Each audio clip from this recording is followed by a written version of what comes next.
Hoy la tarde está espectacular. Me darle un pasejito por aquí para que vean esto como está de bella la tarde, como está el campo de golf, precioso, la grama divina.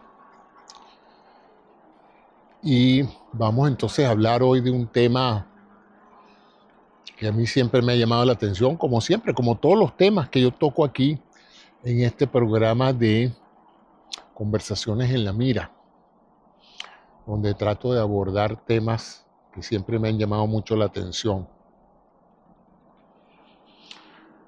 Ustedes saben cuál ha sido uno de los mayores logros de la especie humana desde un punto de vista evolutivo. De todas las destrezas, de todas las virtudes que tiene la anatomía del cuerpo humano, nuestros ojos, nuestras piernas, nuestra capacidad de inteligencia, todas esas virtudes de las cuales nosotros nos vanagloriamos como seres humanos. Hay una en particular que nos ha permitido sobrevivir como ninguna otra. Y no es la inteligencia. La inteligencia como la conocemos ahorita es relativamente nueva en el desarrollo humano. Antes que existiera la inteligencia, los seres humanos desarrollamos otro talento importantísimo, quizás más importante para nuestra supervivencia que nuestra misma inteligencia. Porque la inteligencia en general parte, lo más probable y lo que todo el mundo cree, que parte de la corteza prefrontal de nuestro cerebro, que es donde está la parte lógica, la parte objetiva, la parte que nos permite tomar decisiones inteligentes. Pero antes de que ese cerebro se formara, se formó otro cerebro. Ese cerebro se llama el neocórtex, la corteza nueva, neocórtex. Pero antes de que existiera la neocórtex, había un cerebro más primitivo, que es el cerebro límbico, el sistema límbico, que es donde están una serie de centros nerviosos, de neuronas que controlan muchas cosas vitales para nosotros sobrevivir, para nosotros existir. Y sucede que uno de estos centros es donde residen nuestras emociones. Y ustedes dirán, bueno, sí, las emociones son importantes, la tristeza, la alegría, etc. Pero hay una que es particularmente esencial para la supervivencia. A veces se confunde con el amor, pero no necesariamente. Tanto que, en mi opinión, uno puede amar sin tener esta capacidad. Y puede también tener esta capacidad sin necesidad de amar a alguien profundamente. Y me refiero a la empatía, a esa capacidad, a esa habilidad que tenemos los seres humanos de empatizar con otros seres humanos. Y ustedes se preguntarán, bueno, ¿y qué tiene que ver eso con nuestra supervivencia? Bueno, sucede que el ser humano, a pesar de todas sus virtudes, es sumamente vulnerable. Y esa vulnerabilidad hace que nuestra supervivencia depende enteramente de que podamos formar grupos humanos. Grupos humanos, asociaciones humanas que nos permitan alimentarnos, acobijarnos, procrear, defendernos, etc. Si un ser humano pretende vivir solo es extraordinariamente difícil porque somos evolutivamente seres sociales y el hecho de vivir en sociedad requiere una serie de capacidades para que uno tolere y sea tolerado dentro del grupo. Y para eso se necesita eso que llamamos empatía. ¿Y qué es la empatía? Bueno, en una forma sencilla es ponerse en los zapatos de otro, es tratar de entender la realidad de otra persona cercana a nosotros, sean nuestros hijos, sean nuestros vecinos, sean nuestra pareja, sean nuestros familiares, sean nuestros enemigos. Y esa capacidad entonces nos permite sensibilizarnos y al poder entender la realidad como la ven otros, poder ajustar nuestras exigencias y poder ajustar nuestras demandas para vivir en convivencia mutua lo más feliz que se pueda. Cuando no tenemos esta facultad de empatizar con alguien, corremos graves problemas de vernos aislados del mundo, de vernos antisociales. La falta de empatía es lo que nos hace sociópatas, enfermos sociales. ¿Qué pasa? Aquí se preguntarán, bueno, José, ¿cómo se aprende eso? Bueno, como muchas cosas del comportamiento humano, hay una base genética. Uno nace con ciertos atributos genéticos que nos hacen más o menos empáticos a través de la vida.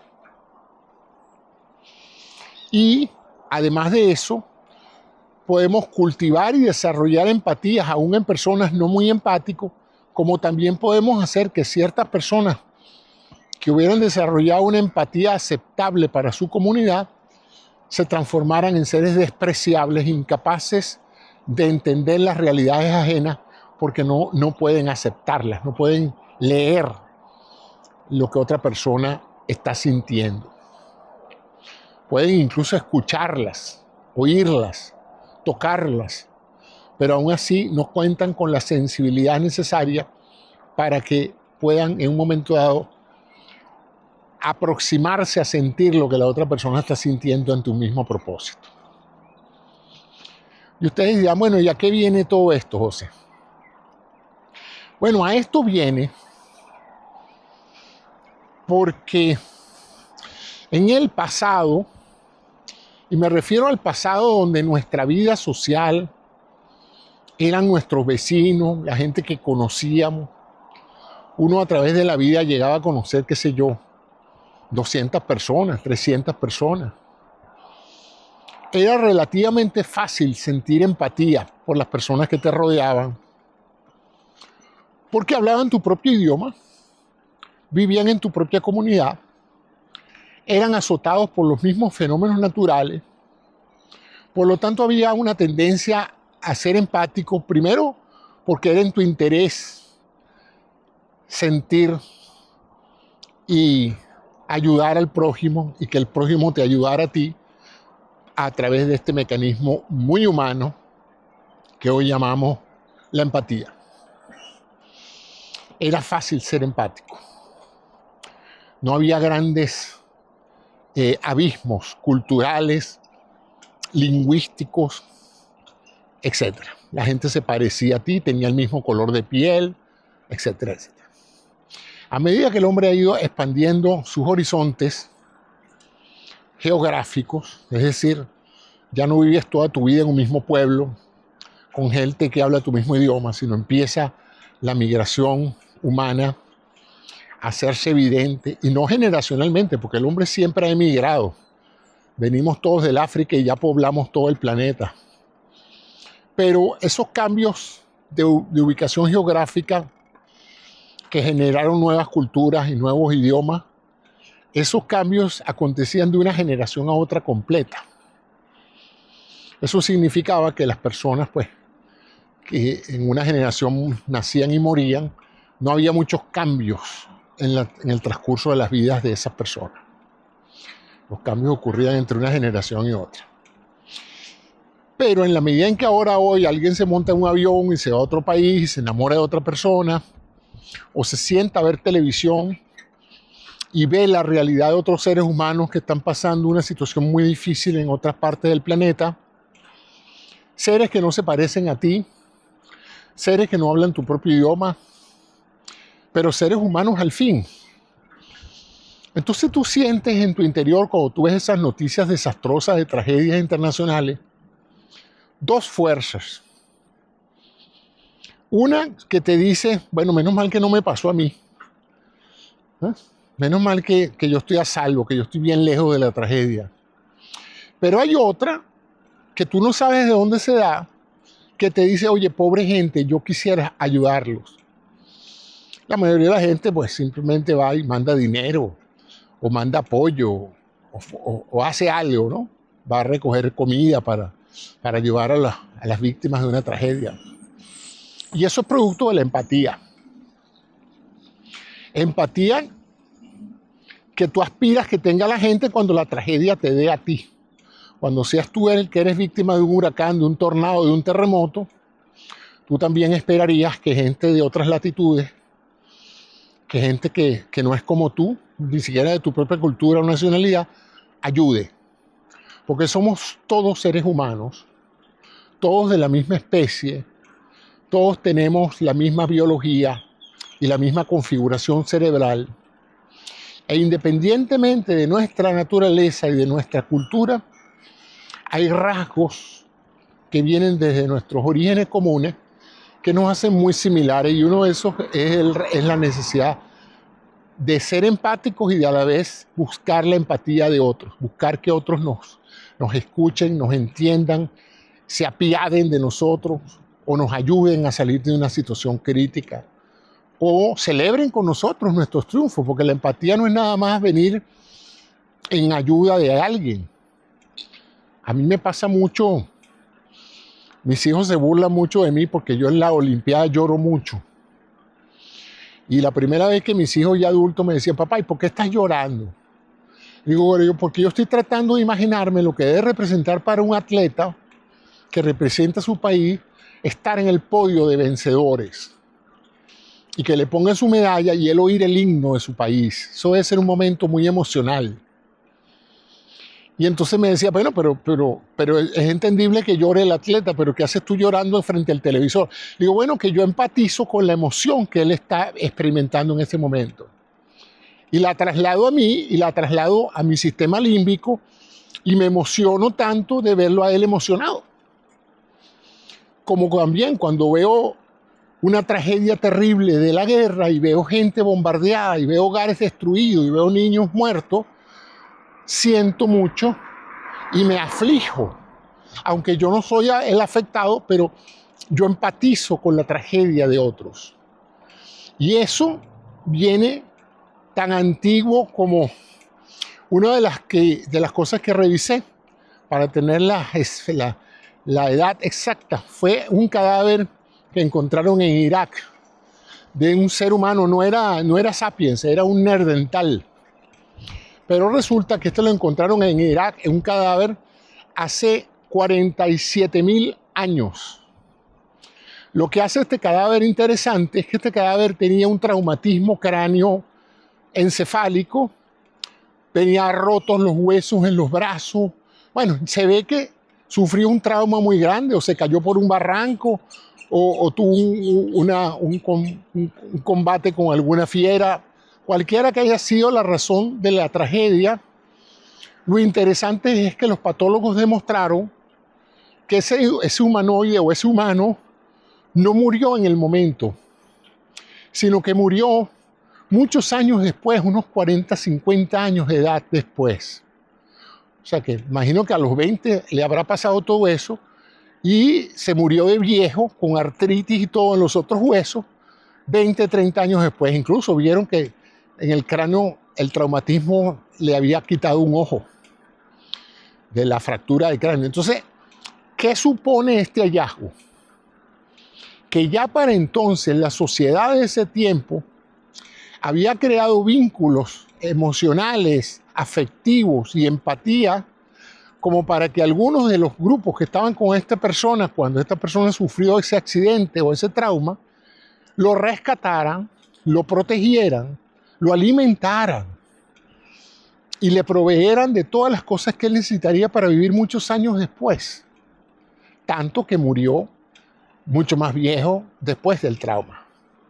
O sea que ya uno ve que en ese grupo de cazadores recolectores de hace 47.000 años ya había un comportamiento humano que sugiere un cuidado, un sentido de protección del grupo hacia los miembros del grupo, que había empatía, que cuando este hombre se fue por ese barranco y se cayó y se traumatizó, El grupo que venía con él, que ha podido haber seguido caminando, buscando regresar a casa o buscando cazar otro animal, ha podido dejarlo allí, que pereciera.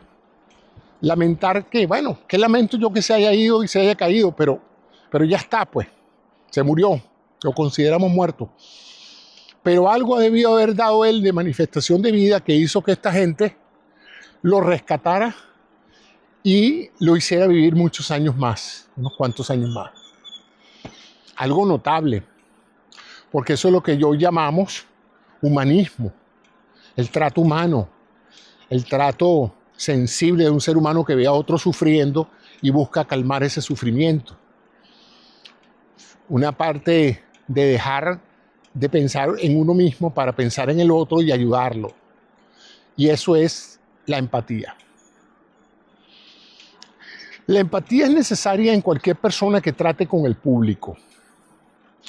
La empatía es esencialmente vital para la prestación de servicios de salud, sea de salud médica o sea de salud dental. Cualquier personal de salud, desde el camillero hasta la enfermera, el técnico médico, hasta el médico, tiene que ser sensible a las necesidades, a los sentimientos y a la cultura del paciente. Si no, es muy limitado el poder de su arte y de su destreza. Puede ser un técnico increíble, brillante, conocedor, habilidoso con el bisturí, con el robot, con lo que sea que él maneja, pero si él no logra conectar humanamente con su paciente, él va a ser muy inefectivo, porque los seres humanos tenemos ese centro límbico que modula nuestra empatía. Voy ahora a especular sobre por qué una persona que nace con un nivel promedio de empatía, que empieza a gestarse, por ejemplo, en los primeros tratos con los compañeritos en el preescolar. Vamos a asumir que la empatía con los padres y de los padres con los hijos está sobreentendida porque son sus hijos. Hay una necesidad imperiosa de ayudarlos, de mantenerlos, de satisfacer todas sus necesidades. Y la de los hijos de desarrollar los afectos hacia los padres. Ahí eso es entendible, que la relación padre-hijo sea muy efectiva, muy emocional. Pero cuando ese niño va y es dejado en un daycare center, en un centro de cuidado de niños, esos niños no son familiares de él. Es más, esos niños no van a estar constantemente con él, lo que van a estar las horas que él esté allí. Y se establece una relación social en la cual él empieza a desarrollar habilidades de comunicación con otros seres humanos que no son su familia. Ahí no está su papá, su mamá, su tío y sus abuelos. Ahí están una cantidad de niños como él, que pueden ser de diferentes culturas, de diferentes color de piel, de diferentes lenguajes. Y entonces él ahí empieza a entrenarse en el proceso de sociabilidad. Hay una enorme diferencia entre un niño que es expuesto tempranamente a esos ajustes sociales versus un niño criado en la casa, rodeado de padres hasta una edad un poco más avanzada a nivel escolar. Porque hoy es perfectamente entendible que la inserción social de un individuo es tremendamente importante para su supervivencia y para su progreso en la sociedad. Entonces, en esa preescolar el niño empieza a jugar. El juego es la manera en que se asocian los niños en esa primera etapa y es donde empiezan a aprender ellos el proceso de negociación interpersonal. Tú estás jugando y el niñito que está enfrente quiere jugar con tu juguete y entonces quiere arrebatártelo. Y tú puedes hacer dos cosas, una, arrebatárselo de nuevo a él o dárselo. Y el muchachito a lo mejor, una vez que lo tenga en sus manos y que haya cumplido con su curiosidad, te lo devuelve. y descubres tú que no perdías nada dándole el juguete al niño para que él lo viera y te lo devolviera. Podía ser un poco más hostil y no entender la necesidad que tenía el niño de curiosidad por el juguete que tú tenías y ponerte a pelear con él para que él no lo pueda ver y se lo quitas y no lo dejas que lo agarre. O irte a la violencia, sencillamente, o cualquiera de los dos se va a la violencia y se produce un conflicto ahí interpersonal por la posesión del juguete. Y es ahí donde la intervención de los maestros, de las personas que los están supervisando, permite que ellos aprendan a negociar esas diferencias de opinión y esas acciones y reacciones ante cosas como esa. Y así el niño empieza a desarrollar una empatía operacional, que yo llamo esa empatía con la que tú naces, una empatía natural. Es la que te hace sonreír cuando tu mamá sonríe, es la que te hace poner cara de preocupación cuando tu mamá está llorando, etcétera, ¿no? Esa es la empatía natural. De alguna manera, tú lees el lenguaje corporal de tu madre, la ves llorando y sin saber por qué, por razones estrictamente de evolución biológica, la frecuencia cardíaca del niño empieza a aumentar, el niño empieza a ver expresiones faciales de preocupación, él no está acostumbrado a ver a su mamá llorando y empieza a estresarse por las neuronas en espejo. Unas neuronas en particular, unos circuitos neuronales que tienden a copiar comportamientos que uno observa en la gente que lo rodea a uno. Por eso se llaman neuronas en espejo, no porque sea un espejo, sino porque cuando las personas ven a otra persona sufriendo, tienden a través de esos circuitos, a expresar sufrimiento contagioso. Entonces el niño empieza a preocuparse porque el niño tiene una empatía natural. Pero sobre esa empatía natural se puede establecer una empatía operacional o funcional, como yo la llamo, ¿no? Que es la aprendida. Es cuando a ti te dicen, por ejemplo, que cuando tú ves una persona triste, es un buen gesto ante una persona que está triste aproximarse y preguntarle por qué está triste o ponerle la mano encima o hacer un gesto de afecto o simplemente expresar a través de tu cara que tú entiendes por lo que esa persona está pasando. Y a diferencia de sentarte a reírte de una persona que está preocupada o llorando por algo y tú vengas a pararte enfrente de esa persona a reírte de su sufrimiento. Ese segundo sería un comportamiento antisocial y el primero sería un comportamiento asocial, que puede ser natural o funcional porque te lo hayan dicho. Mira, cuando tú veas este tipo de gesto, cuando tú veas un niño que se cayó, tu deber es ir a ayudarlo a levantarse. Entonces tú empiezas a desarrollar empatía que reflejan que tú quieres convivir felizmente en comunidad con otros, ¿no? Y que cuando tú ves un niño caerse y tú no haces el menor esfuerzo por ayudarlo a levantarse, tú pasas a ser un antisocial y empiezas a ser rechazado porque el día que seas tú el que se cae, esa misma persona se va a acordar de lo poco empático que tú fuiste y en represalia puede no ayudarte o puede ayudarte como demostración de lo que significa para esa persona la empatía. Y así se van desarrollando esas habilidades en el preescolar, luego en el escolar, etc. A medida que los niños van desarrollando su sistema nervioso, su personalidad, se van produciendo reforzamientos de esos comportamientos empáticos. Y entonces voy aquí a ver cuáles son los ambientes en los cuales la empatía natural se desarrolla y se transforma en una bella empatía funcional y cuáles son esos ambientes donde no solamente no se desarrolla la empatía funcional, sino que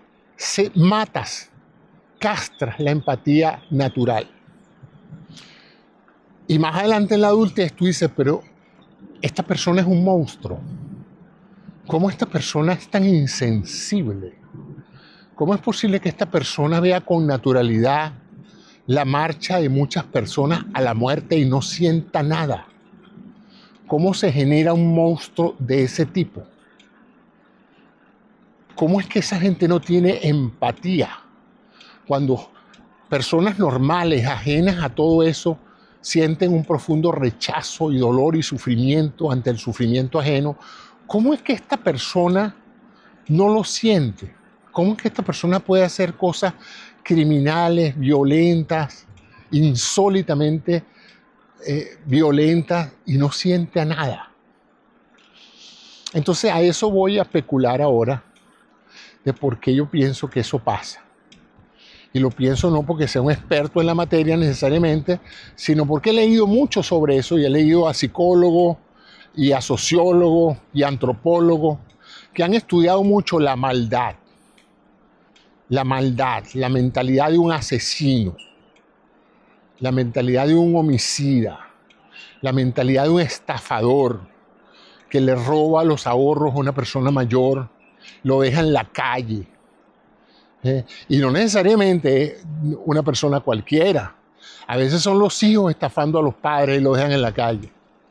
O sea, ¿qué pasa en la mente de esas personas que no pueden empatizar con la víctima para sentir la pérdida que esa persona está sintiendo?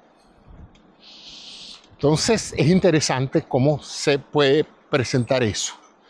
Por supuesto que un monstruo de ese tipo es una persona que no solamente jamás desarrolló la empatía funcional, sino que con la que había nacido la destruyó.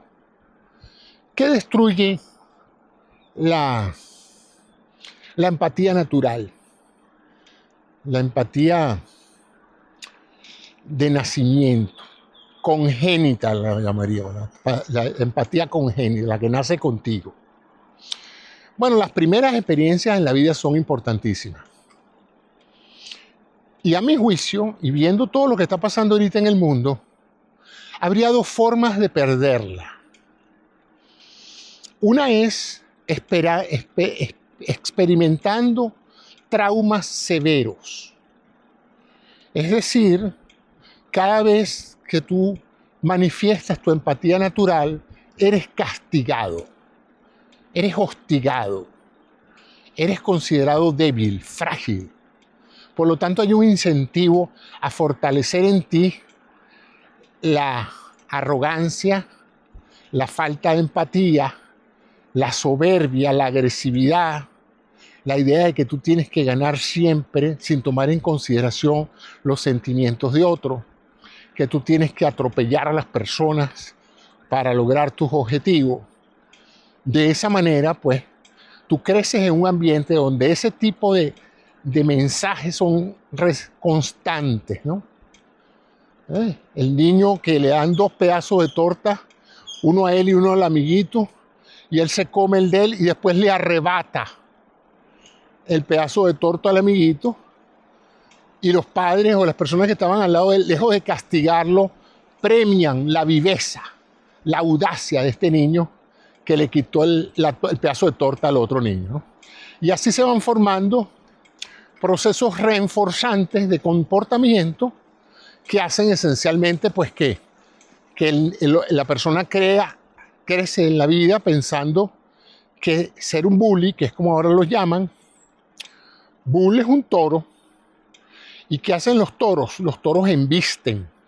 Cuando ven un trapo rojo, ven algo en movimiento, los toros de lidia tienen la tendencia, yo no sé si natural o enseñada, a embestir con aras de cornear lo que están, hacia donde se están dirigiendo.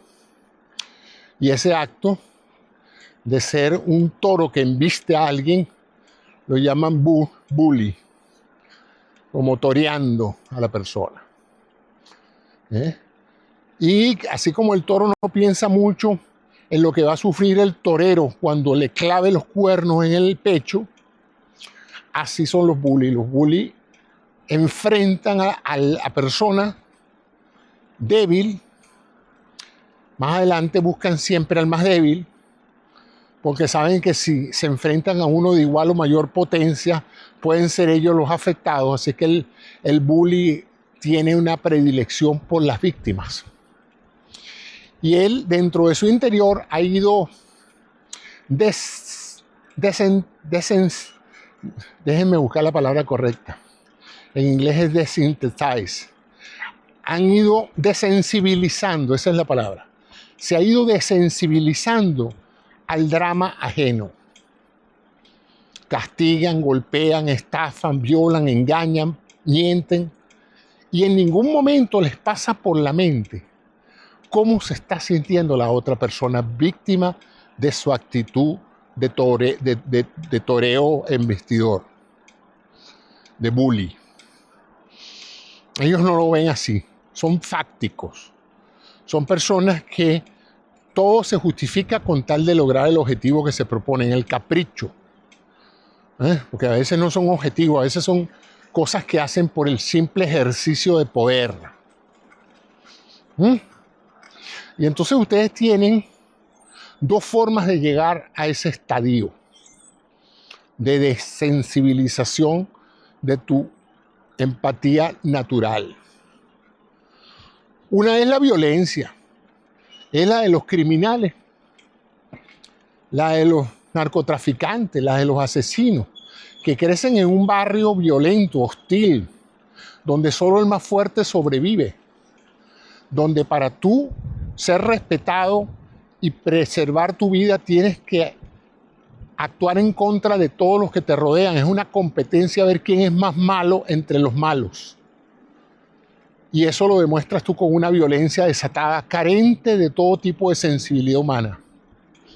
A la hora de matar a alguien, lo matas sin el menor respeto a la vida humana ni sensibilidad. El proceso de desnaturalización es tan severo que no solamente matas al adversario porque es tu adversario, sino que con toda tranquilidad ordenas la muerte de su familia, que no tiene nada que ver con eso. Simplemente para realizar y demostrar ante el grupo tu poder, tu maldad, tu falta de humanidad, porque eso es respetado. Es otra cosa, es un poder impuesto sobre la base de la violencia. Estos son sociópatas, así se les dice, porque dejan de ser solamente antisociales para ser sociópatas, o sea, enfermos que en cierta forma odian y usan la sociedad para sus propios fines, completamente insensibles al dolor ajeno. En una vez hice yo un curso de defensa personal y tuve oportunidad de hablar con los policías. Y uno de los ejercicios que hicimos es qué pasa cuando en un intercambio con un delincuente, el delincuente te quita el arma y te somete y te amenaza con matarte. Y la pregunta que le hicimos, el que estábamos ahí, al detective que nos estaba entrenando es, ¿y qué se hace en esos casos?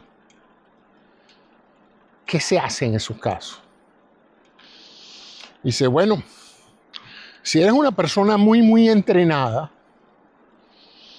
lo mejor que puedes hacer es buscar una situación táctica que te beneficie para desarmar al delincuente y ponerte en posición de atacarlo tú o quitarle el arma tú ahora de nuevo y neutralizarlo, como dicen ellos. Lo que pasa es que eso es solamente para gente que ha entrenado muchísimo y que sabe exactamente lo que está haciendo. Pero como usted es simplemente un doctor que lo que busca es defenderse, lo mejor es que no diga nada. Digo yo, pero ¿y qué pasa si le pido por mi vida?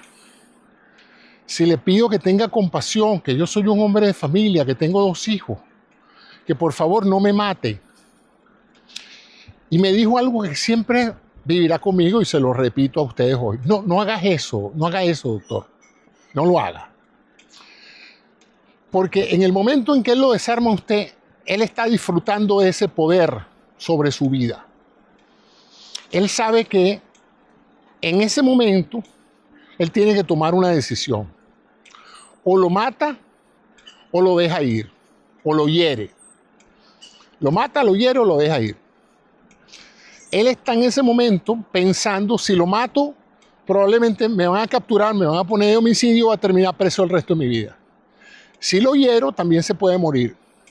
Y si lo dejo ir, no me va a pasar nada a mí porque ya no está armado y yo puedo terminar la fechoría que estaba haciendo e irme y no seguir con este conflicto. Ese es el dilema del delincuente con el poder del arma cuando usted no lo tiene. ¿Qué es lo que mucha gente, según este policía, y he podido hablar con psicólogos y me han ratificado esto, si usted le pide por su vida y empieza a argumentar por qué él no debe matarlo a usted? No dispare, no dispare. Lo que pasa es que usted entra entonces en un segundo juego psicológico, donde él se da cuenta de que él tiene un poder de humillarlo a usted. Usted está expresando su completa emocionalidad y su miedo. Y entonces él ahora empieza a disfrutar de ese miedo. Empieza un diálogo humillante que él no quiere matarlo porque no le conviene, vamos a estar claros. A él no le conviene, él es un delincuente, a él no le conviene eso. A menos que esté sumamente drogado y sea peligrosísimo como adversario. Si es un delincuente profesional, un atracador profesional, él no quiere lo que representaría un atraco que termine en un homicidio. Ellos saben su cosa. Usted es el que está asustado. Ellos ya han controlado esas emociones porque ellos, a pesar de que están asustados, ellos han pasado por eso muchas veces. Usted no, usted está en la primera vez.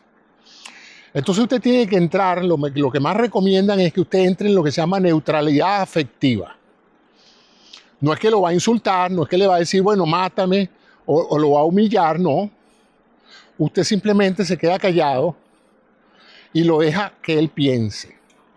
Pero no actúe emocionalmente en el sentido de pedir perdón, de pedir clemencia o de humillarlo. Cualquiera de esos dos extremos puede hacer que pasen dos cosas. O que lo mate, que no es lo que usted quiere, o que lo humille por media hora más hasta que él se sacie del placer enorme que significa verlo a usted llorando, arrodillado, ofreciéndole de todo, ¿no? Por su vida. Entonces pasa el proceso de ser un atraco que ha salido mal a ser un atraco que se transforma en un ritual de humillación para la persona afectada. Cuando él no quería humillarlo, él todo lo que quería era robarlo, quitarle su reloj, quitarle su moto, qué sé yo.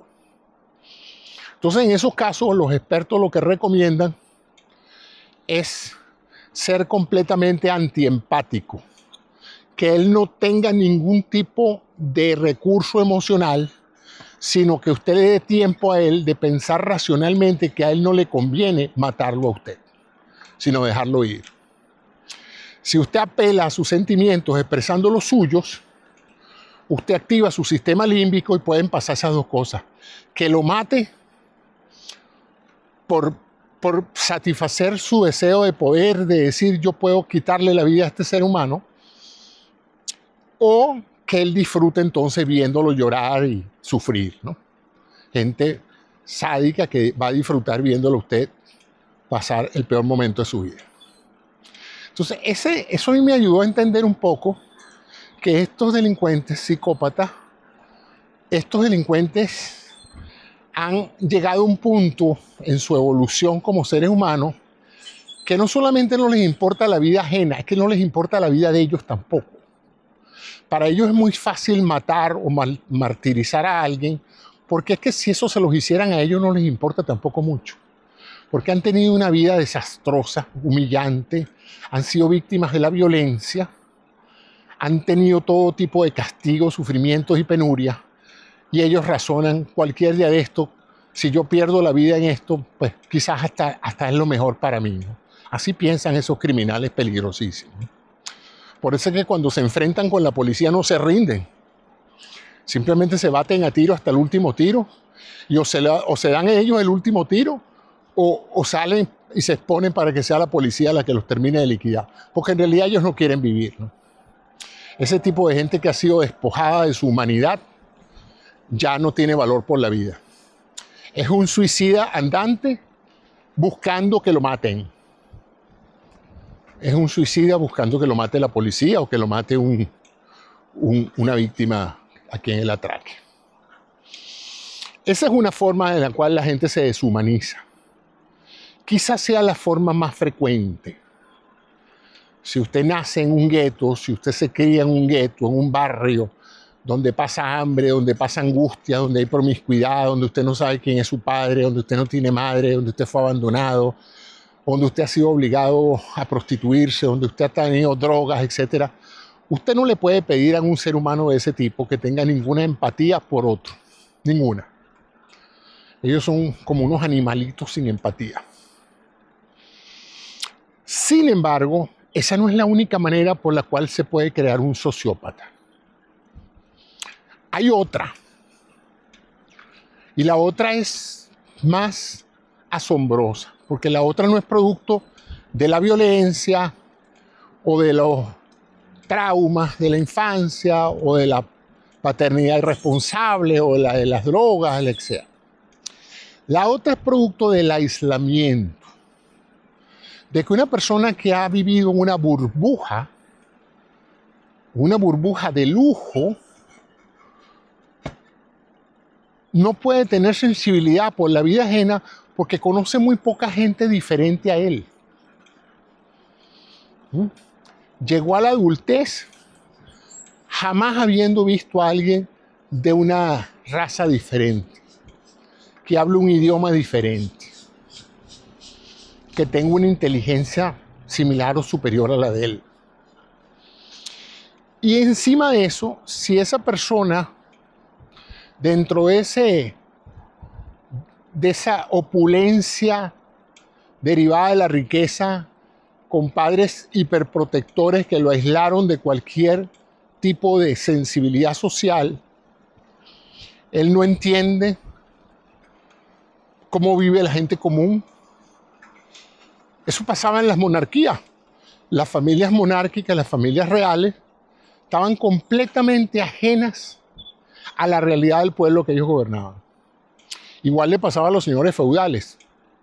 Ellos conocían muy poco de las angustias de vida de los siervos.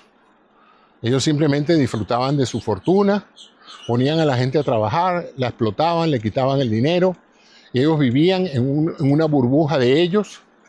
Su empatía era con otras personas como ellos, pero cero interés o cero sensibilidad a las necesidades de los siervos. Cuando vino la época de la industrialización, el mismo proceso pasó entre los industriales. Los dueños de grandes empresas multimillonarios, sus preocupaciones eran todas materiales.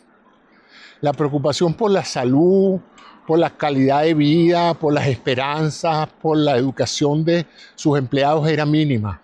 Mínima. Tomó toda una revolución del proletariado, toda una organización gremial para que los capitanes de empresa, los dueños de empresa, los patrones, se dieran cuenta de las necesidades de los obreros. Tuvieron que organizarse los obreros, porque para los grandes capitalistas, que ya no eran terratenientes, sino dueños de empresa, capitanes de empresa, los empleados eran simplemente piezas de una maquinaria de producción de dinero, reemplazable y desechable. Cuando ya no servían, se podían botar sin ninguna consecuencia emocional o moral.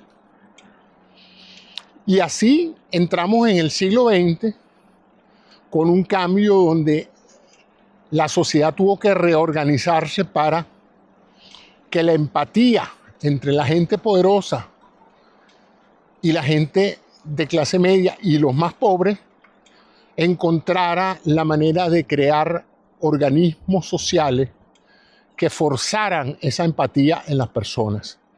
Y de ahí pues surge la beneficencia, surge la necesidad de muchas personas ricas de entender que ellos no se pueden gastar todo lo que ganan entre ellos mismos, sino que es generoso ser una persona que dona para causas nobles, etc.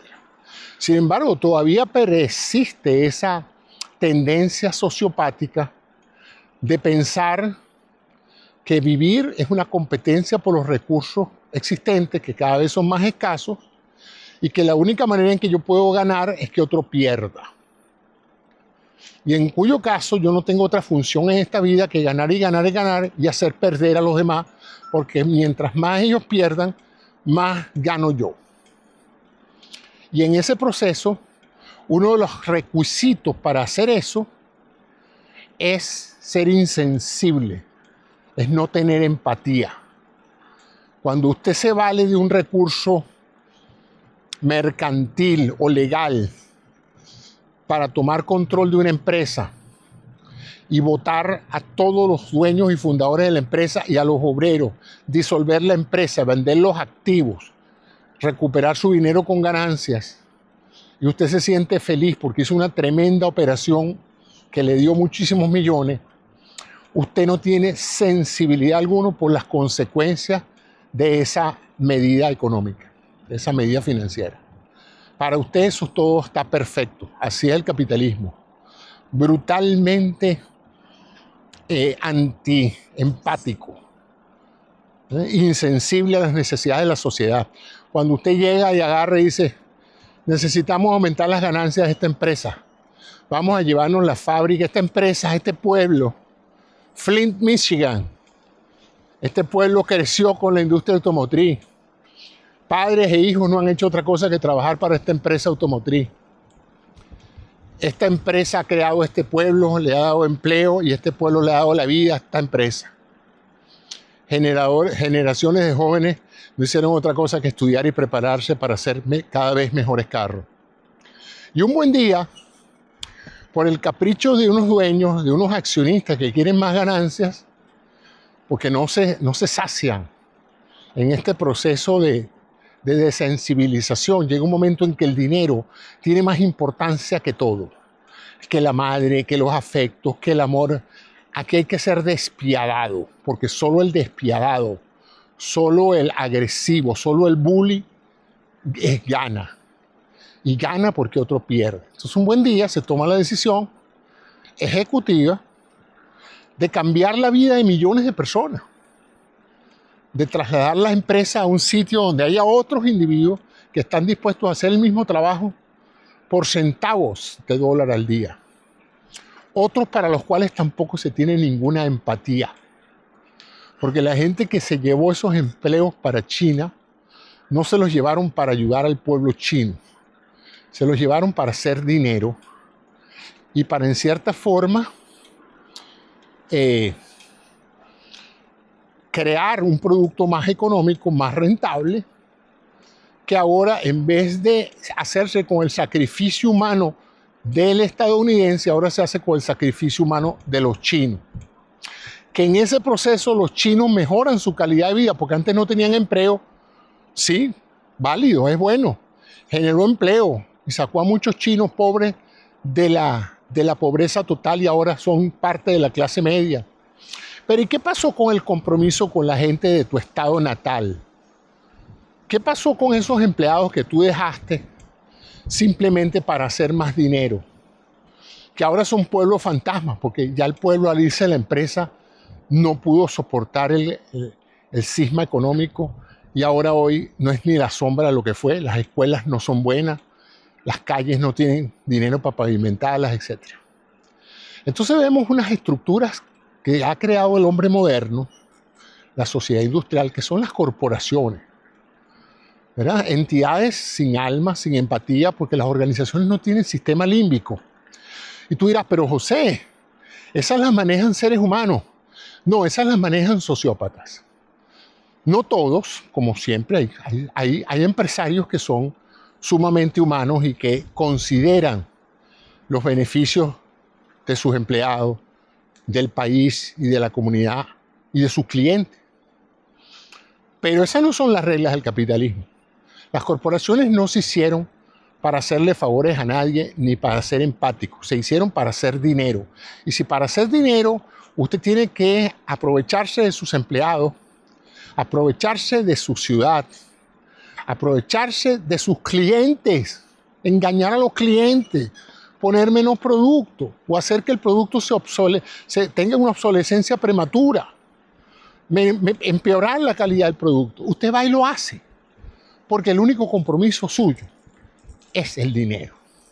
Entonces fíjense que parte de lo que nosotros estamos experimentando en este siglo, ahora que todo el mundo sabe cómo es el cuento, porque ahora tenemos muchos recursos para entender el cuento. En el pasado probablemente mi madre y mi abuela nunca se imaginaron o pudieron entender lo que yo entiendo hoy, lo que millones de personas como yo entendemos hoy. Y es que hay un sistema corporativo devorador de seres humanos que no tiene otro objetivo que brindar dinero, que producir dinero. Y ni siquiera dinero para todos, sino dinero para enriquecer a una minoría, que es la que legalmente posee el capital para estar en esa empresa.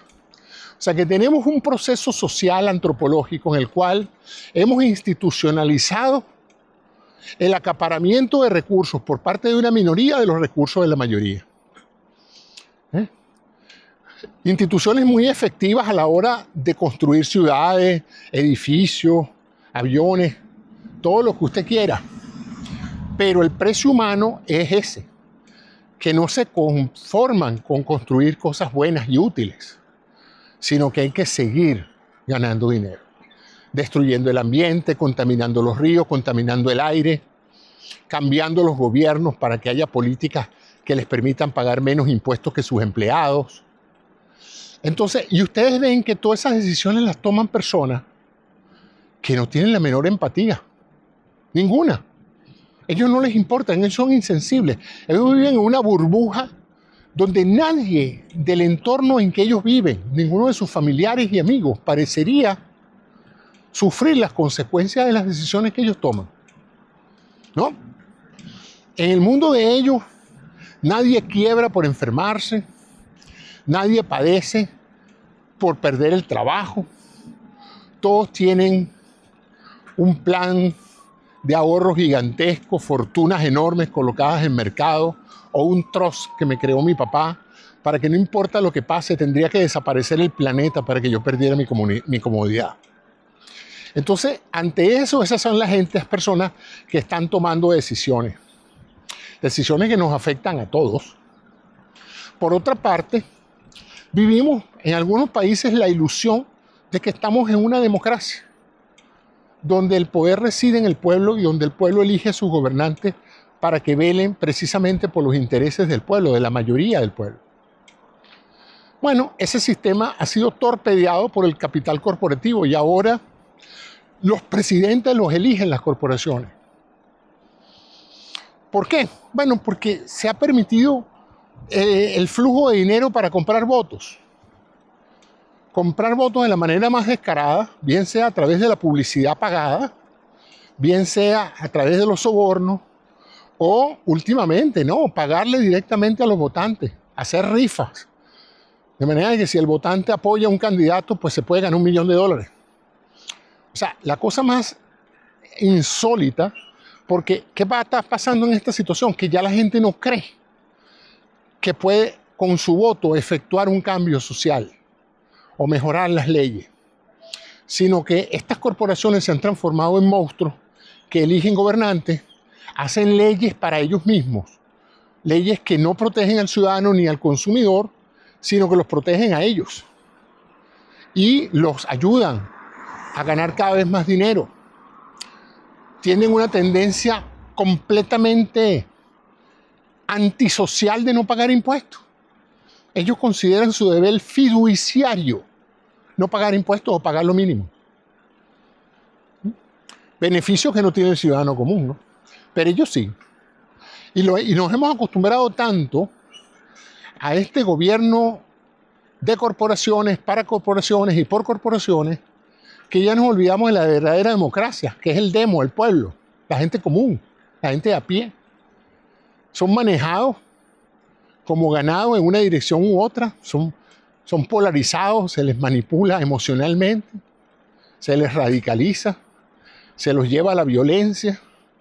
Y detrás de todo eso están una serie de maniobras fiscales para que ese grupo de oligarcas tenga cada vez más dinero y haya menos dinero para los servicios públicos, para la educación, para la salud, para la atención del anciano, para la atención de la educación especial.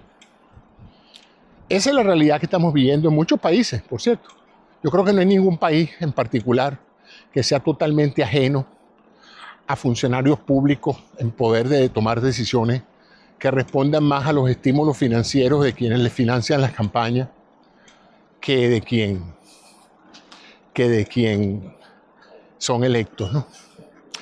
Entonces, falta de empatía. Estamos entrando en un sitio, en una época en que la empatía está en desaparición, en que si uno tiene empatía uno es un pendejo, en que si uno quiere ayudar al prójimo uno es un iluso, en que si uno no quiere llevarse por delante a todo el que encuentre al lado, uno es un tonto y no sabe hacer las cosas, en que el hombre que ha ahorrado prudentemente en su vida para salir adelante es un tonto. ¿Cómo? No especulaste, no te metiste en la bolsa, no te metiste a hacer apuestas, no te metiste en el casino. Esa pareciera ser la única manera de salir adelante. Ya la educación no ha pasado a ser ninguna virtud. Eso es para los pendejos. Tanto que muchos muchachos ya se están dejando ir de la universidad para meterse en los negocios, para armar corporaciones. Yo no estoy en ningún problema de armar corporaciones. Yo he hecho varias. Pequeñas, por supuesto, todas chiquiticas y todas fracasadas. Porque la mayoría de las corporaciones que se forman, fracasan. Esa es la naturaleza de la dificultad del proceso. Sin embargo, en ningún momento yo hice una corporación para engañar a mis clientes o para valerme de artimañas o de un sistema corrupto para ganar dinero. No hubiera podido. No hubiera podido dormir. No hubiera podido dormir si yo sé que para yo ganar esa licitación yo tuve que arruinar a otra persona. Innecesariamente. No podría. Porque uno también ha visto en la faceta personal cosas horribles. Hijos que han despojado a sus padres del dinero que tenían para su retiro. Hermanos que han despojado a los otros hermanos y los han dejado en la calle. Esposos que han despojado a la pareja para ganar ellos, para tener ellos más dinero y dejar a la pareja en la ruina, quitarle todo. O sea, la voracidad que hay actualmente por el dinero es despiadada y se ha transformado en una virtud. Una virtud. Yo cada vez que estoy en redes sociales y alguien habla de empatía, le digo yo, ¿dónde ven ustedes esa empatía? Porque la empatía es esa de, bueno, ahora se usa mucho la palabra cuando uno consuela a alguien que le ha dejado el marido o consuela a alguien que ha perdido el trabajo. Y bueno, hay que entenderlo, que él está pasando por un momento muy difícil. Claro, eso es importantísimo. Mostrar empatía y apoyo y solidaridad con las personas. Pero ¿y los causantes de eso? Los sociópatas causantes de todo ese daño. Ahorita lo estamos viviendo. Aquí en los Estados Unidos tenemos ahorita 2 personas carentes totalmente de empatía dirigiendo el país. Una es un industrial y el otro es un político. Y ustedes saben quiénes son, no los voy a mencionar. Ustedes ven sus acciones a diario. ¿Y qué demuestran todos estos 2 hombres que han sido criados y han evolucionado en la burbuja de sus comodidades y de sus nichos de personas adineradas, ricas y bellas? Bueno, que ellos consideran que el resto de las personas que no son como ellos son insectos, bacterias, cosas que estorban, innecesarias, costosas. Vamos a optimizar esta sociedad, vamos a deshacernos de estas bacterias. Entonces, cuando ustedes se dan cuenta de que estas personas piensan así, ¿cuál es la diferencia entre la sociopatía de esas personas y las de un personaje como los narcotraficantes, como el Chapo Guzmán y como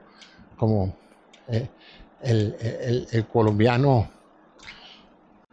¿Cuál es la diferencia? Ellos no tenían ningún respeto por la vida ajena ni por el bienestar de nadie. Cualquiera que se atravesaba en su camino lo eliminaban o eliminaban a su familia. Y para ellos era totalmente razonable. En el mundo del AMPA y de la delincuencia, esas prácticas son la forma de vida. Ganar a toda costa. sin ningún tipo de empatía, porque la empatía es vista como una debilidad. En el momento que tú eres empático, te prestas a que otro te pase por encima y te extermine en ese ecosistema. Pero lo mismo está pasando ahora socialmente en el lado corporativo. Las corporaciones se han insensibilizado del bienestar de sus empleados y cada vez va a ser peor, porque siempre había una necesidad basada en la productividad de mantener a los empleados contentos, satisfechos y bien pagados, saludables, porque eran agentes productivos, pues. O sea, que no era que era por empatía, era por interés, ¿verdad? Ser un buen empleador, motivar a la gente, regalarles el café, darles vacaciones, etc. Era una forma de mantenerlos contentos para que no se fueran. Está bien, eso es válido. No era una verdadera empatía, era simplemente algo que mejora el rendimiento neto de la empresa. Pero ahora que viene la inteligencia artificial, que muchos de esos empleados van a pasar a ser innecesarios, estas empresas no van a tener el menor recato en introducir algoritmos que eliminen muchas posiciones innecesariamente. Y digo innecesariamente porque si lo puede hacer el algoritmo y antes lo hacía un ser humano, ¿para qué vas a usar el algoritmo? Sigue usando el ser humano. Una sociedad donde todo el mundo tiene empleo es una mejor sociedad que una sociedad donde la mitad de las personas no tienen empleo y están buscando pegarle candela a la empresa. Pero ellos no lo ven así, ellos lo ven a corto plazo. Ese nuevo algoritmo elimina 5.000 posiciones dentro de la empresa. A mí no me importa qué le pasa a esas personas, ni a sus hijos, ni a su empresa, ni a las empresas que les prestan servicio. A mí no me importa que se arruine todo esto con tal de que mis accionistas y nosotros, los directivos, estemos bien y cobremos bonos extraordinarios. Mas pasamos por el pecaminoso y hasta bochornoso acto de votar mucha cantidad de gente porque la empresa está en problemas económicos y los directivos se dan un bono de 40 millones de dólares cada uno. O en el caso especial del que estaba hablando antes, 40.000 millones de dólares.